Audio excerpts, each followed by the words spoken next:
खुलुमबाय बड' लेटेस्ट आपडेटआव बयखौबो बरायबाय रादाबखौ फरायदों आं प्रमद खाख्लारिया। गिबि निउसआव दङ असमिया सावथुन मुलुगनि मुंदांखा फावखुंगुर निप्पन ग'स्वामीआ 75 बोसोर बैसोआव रुंसारि जाबाय। मख'नो गोनांदि निप्पन ग'स्वामीआ थांनाय 24 अक्ट'बरनिफ्रायनो देहा फाहामसालियाव फाहामथाय लाबाय दंमोन। नाथाय दिनै बिथाङा गुवाहाटीनि नेमकेयार देहा फाहामसालियाव फुंनि 9 रिंगा 15 मिनिट समाव अरायनि थाखाय बे बुहुमखौ नागारलांबाय। बिथाङा गासै मोन 100निबो बारा सावथुनफोराव फाव खालामनायजों लोगोसे गोबां सावथुनबो डिरेक्ट खालामदों। बिथांनि रुंसारि जानायाव आसामनि गिबि मन्थ्रि डक्टर हिमन्त बिश्व शर्मा, बारग' गिबि मन्थ्रि सर्बानन्द सोनोवाल, असमिया सावथुन मुलुगनि फावगिरि, देंखोगिरि, दिथागिरि, सावथुन दिहुनगिरिजों लोगोसे बर' थुनलाइ आफादाबो गोथौ दुखु मोननाय फोरमायदों। साद' बर' फिसाफोर वुसु गेलेगिरिफोरा आसामनिफ्राय नैथि नर्थ इस्ट अलिम्पिक गेम्सआव गेलेनो थाखाय सायख'जादों। फैगौ 11 नभेम्बरनिफ्राय 13 नभेम्बरसिम मेघालयनि शिलंआव खुंजानो गोनां नैथि नर्थ इस्ट अलिम्पिक गेम्सआव गेलेनो थाखाय साद' बर' फिसा वुसु गेलेगिरिफोरा आसाम हादरसानि जानानै गेलेनो थाखाय सायख'जादों। सायख'जानाय साद' बर' फिसाफोरनि मुं फारियै जिलिर नार्जारि, अभिजित रामसियारि, कैलानि ब्रह्म, पेट्रिका नार्जारि, तन्मय बर' आरो सुबास गयारि।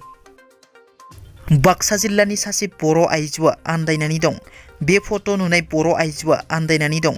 मिजिंसुलाला हारिमुंनि सासे सुबुङा फेसबुक पस्टनि गेजेरजों फोसावनाय बादिब्ला बे आइजोआ आन्दायनानै दं आरो सोंनायाव बाक्सा जिल्ला बरबारि थनबिलनि होनना बुंदों। बे आइजोनि खर'आ गाज्रिबो नंद्राया होनना। बेखायनो सोरबाफोर बे आइजोखौ सिनायोब्ला 9101387228 नाम्बाराव कल खालामनानै लांफैनो हागोन। फैगौ जानुवारि दाननि सिगां BTR सरकारा साख्रिनि फोसावथायखौ होगोन। BTR सरकारा मोनद' बिफाननि साख्रिनि फोसावथायखौ थाबैनो होगोन। बे बाथ्राखौ बुंदों BTRनि गाहाय प्रमद बर' बिथाङा। सिगांनि सरकारा नियम नितिनि गेजेरजों जाय बिथांमोननो थिसनथाइ होदोंमोन बै माखासे सुबुंफोर दं बिथांमोनखौ रेगुलार खालामगोन, नाथाय नियम नितिनि गेजेरजों जाय बिथांमोननो होआखै बेखौ जों रेगुलार खालामनो हानाय नङा। आरो जिखिनि भेकेन्ट पस्ट दं थाबैनो मोनद' बिफाननि एडभार्टाइजमेन्ट होगोन आरो गुबुन बिफाननि गासिबो एडभार्टाइजमेन्टखौ फैगौ जानुवारिनि गेजेराव होनाय जागोन होनना बुंथियो BTRनि गाहाय प्रमद बर' बिथाङा। हा रैखाथिखौ लानानै बड'लेण्ड जनजाति सुरक्षा मन्चआ धरना हाबाफारि लादों।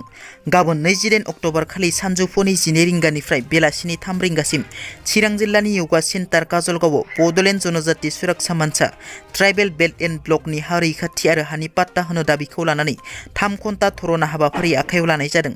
बे धरना हाबाफारियाव बर'नि आफादफोरनि आफादगिरि, नेहाथारि, दैदेनगिरि, बर'नि सानसुमै मेलेमजिबि, हारि अनफावरि, बर' फिसाफोरखौ बाहागो लानो थाखाय खावलायो। उदालगुरि जिल्लानि पानेरियाव सासे आइजोनि गोथै सह'खौ बिथांनि न'निफ्राय मोन्दों। उदालगुरि जिल्ला पानेरि पुलिस थानानि सिङाव थानाय सानजा पानेरियाव सासे आइजोनि गोथै देहाखौ गावनि न'निफ्रायनो बोखांनो मोननाय जादों। बे आइजोखौ बिनोद कलितानि बिसि 40 बोसोर बैसोनि बुलुमनि कलिता होनना सिनायथिनाय जादों।